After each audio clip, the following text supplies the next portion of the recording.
win it, honestly. But man, Kevin Durant's going to ball on. He's going to ball on Beverly in this one. I feel like. Klay Thompson shot really well. They didn't even really need it. Well, they needed it in that game because Curry didn't shoot well. But traditionally, they don't really need it. He's just an after effect who kind of just gives them an unbeatable fucking persona when he plays well.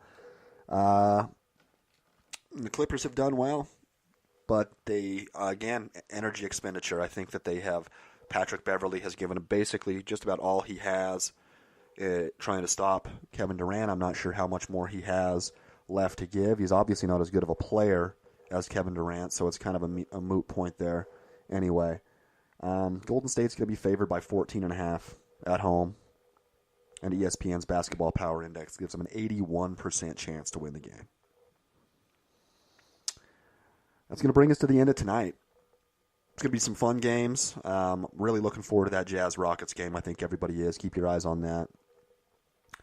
Before we get out of here, though, there is one piece of news I wanted to talk about. I actually should have talked about this yesterday. I just didn't. I kind of spaced my mind here. It's not actually. It's NBA related, but it's not actually game related. New Sacramento Kings coach Luke Walton has been charged in a civil suit and accused of sexual assault by somebody over an inappropriate or an unwanted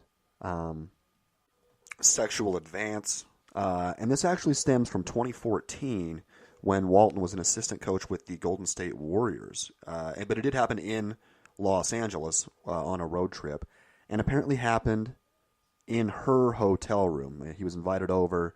Some sort of sexual advance was made, and she apparently didn't want it to happen.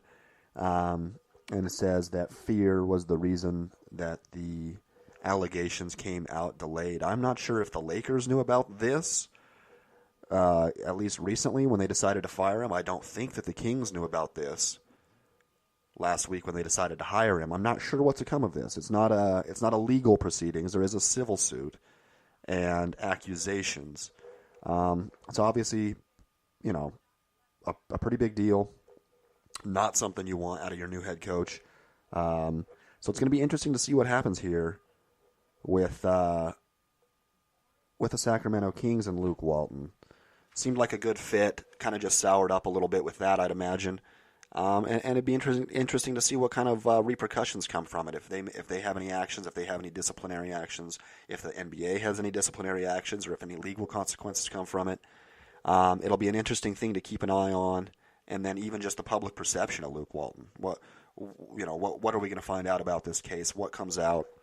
What are people going to say about Luke Walton? How are people going to feel about Luke Walton being the leader of the team there?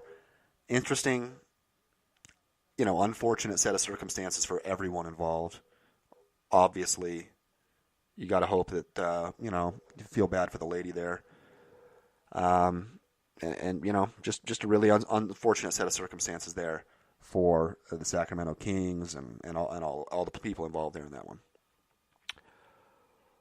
All right, so that's going to take us to the end of the show. I feel like a Debbie Downer now. But we got the games tonight. Houston at home. Golden State at home. Both of them are going to win. Mark my words on that shit. And then I'll be back tomorrow with some more fucking... Got an NBA today tomorrow. We'll have some baseball tomorrow, probably some football. The NBA or the NFL draft is tomorrow night. And until then, you guys enjoy your day. Listen to some Night Owl. I love you.